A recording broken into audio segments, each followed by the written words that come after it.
I got into economics when I was a socialist because I wanted to help the poor, and I stayed wanting to help the poor, except that our policies, unlike the policies of our friends on the left and some on the right, actually help the poor, instead of just signaling that we're virtuous.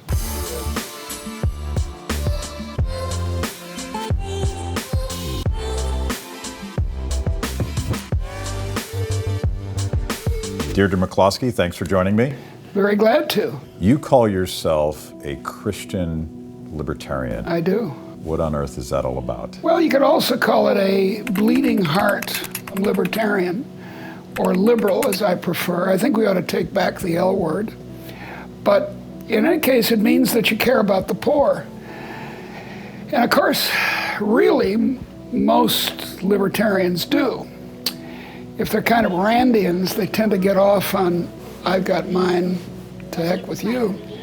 But if they're not, I got into economics when I was a socialist because I wanted to help the poor, and I stayed wanting to help the poor, except that our policies, unlike the policies of our friends on the left and some on the right, actually help the poor, instead of just signaling that we're virtuous. And that's what I think so great about capitalism, that it makes the poor better off. Substantive equality increases, and certainly the absolute flourishing of formerly poor people like the ancestors of you and me are made much better off. Now, you have argued that capitalism, and maybe you're not even comfortable with that word, but that capitalism isn't about capital accumulation. No, it's not. It's about creation and discovery. And that's the big problem with the word capitalism, because it misleads people. Even people who are very open-minded and want to understand it keep thinking it's about capital flows. My friend Yanis Varoufakis, who was the finance minister of Greece for a while in a somewhat turbulent tenure in that office, he believes that flows of capital is what capitalism is all about, and no, it's not. And I think a lot of people think that oddly enough, that capitalism is a top-down system. I know they do, because I think I can explain that. But look, John McKay, the founder and owner of Whole Foods, speaks of conscious capitalism, and that's he and I are in the same wavelength. I want people to understand that capitalism needs a conscience, and it doesn't have to be supplied from the outside, because most capitalists, if you want to call them that, I hate the word, want to be good, want to be humans. And so they're just going to automatically try to be not, that character in The Simpsons, the guy who owns the nuclear plant. Mr. Burns. Mr. Burns. They're not trying to be Mr. Burns. They're trying to be, and indeed, even if they're trying to be Mr. Burns, if they get power supplied cheaply, then that's at least an improvement on that score. How do we translate the power that we see in markets and innovation into language that connects with young people? So many young people today, you've seen the polls, they're flirting with democratic socialism. Yeah, I know they are. Well, I've got a theory which relates also to your question just before, which is that if you're a child who's grown up in a middle-class household in, say, the United States, you're in a socialist society. It's called a family. It's called a loving family. And income arrives somehow mysteriously from heaven, and then mom is the central planner who doesn't give daddy 10 times more food or something than the other people. There's a kind of egalitarianism about it. And when such a child realizes there are poor people, I can speak from my own experience. I was a socialist once. Her natural inclination is to bring everyone into a family, and we need to get them beyond this analogy to the family, because then the problem with the analogy to the family is that there's a father in charge. There's the good czar who takes care of us all. There's the modern social democratic state that takes care of us, and the temptation is to give away all your freedoms in order to be secure. And that's a terrible temptation that we need to argue against all the time.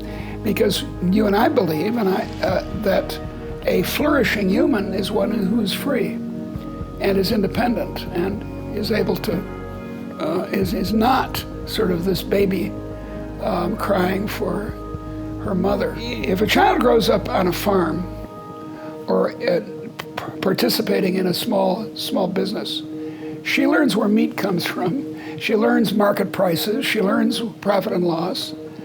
And it's very easy to explain economics to her, and she's a natural liberal. But if you grow up where your daddy and mommy go off to the office vaguely, so each generation we have to teach this. This is the trouble. Yeah.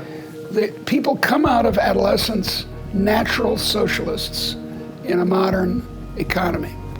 So we've got to keep arguing against it and showing them, just as you said, that the bottom-up thing that they want is what this so-called capitalism provides. My progressive friends talk a lot about this broader definition of citizenship and the responsibilities that come with it. And I've argued that liberty is a responsibility, but they slip into more authoritarian language like duty. That's right. And that always rubs me the wrong way. I agree with you. I feel like there's a fundamental difference between responsibility, which you're free and obligated to pursue, versus someone telling you that you have to do this or that. That's a very good point. There's a very interesting history of the word responsibility. A historian at Rice has looked into this and with great insight. The word responsibility didn't take on its modern meaning until around 1800. And now it's become a big word in our culture. Responsibility is, people talk about it all the time. So it's part of the modern world. And this historian at Rice talked about how it came with capitalism. And that's not quite right, because capitalism has existed since the caves. But this bourgeois revaluation that I talk about, this new ideology in which you admire business people and inventors instead of being frightened by them or sneering at them, that all comes to fruition about 1800. And that's when the word responsibility comes big in our society. The standards spectrum from left to right is only a quarrel about how to use state power. On the left, they want to use it for what they conceive of as redistribution or for forcing people to do this, that, and the other. And on the right, for martial glory and other things they want to force people to do, like stopping smoking pot. Whereas we liberals are up here. We don't want to have a debate about how to use state power. We want state power. There has to be a state, I think, but we want the state power to be modest and small, because all the creativity of the society, almost all of it, comes from individuals, from people, from folks, from people who, under the spread of liberalism, have been gradually liberated to have, as the English say, have a go. And that's what explains modern economic growth, not capital accumulation, not exploitation, but giving more and more people the right to open a business, the right to enter an occupation. And there's the danger of falling back into this kind of feudal or socialist system. The United States, 1,000 occupations require a state license. This is crazy. I view it as a market opportunity, though. I think there's an underserved market for this vast cut of humanity. I call them the liberty curious, particularly young people. Yeah, that's a good phrase. And that's why we're talking about this, because Yes. I think there's a different set of ideas: classical liberalism, freedom, liberty, whatever, however we want to brand that stuff. But I think there's people we reach through technology, through video, through social media, all of these But of beautiful course, it's tools crucial. available. We've got to get people to understand that you and I want the poor to be better off. And we regard a free enterprise system as absolutely the best way to accomplish it. Not because theoretically on a blackboard you can show it, but because in the last 2 centuries it's worked. It's not state action. It's not industrial policy or building of canals subsidized by the government that's made us rich. It's human ingenuity encouraged through freeing people to do what they want.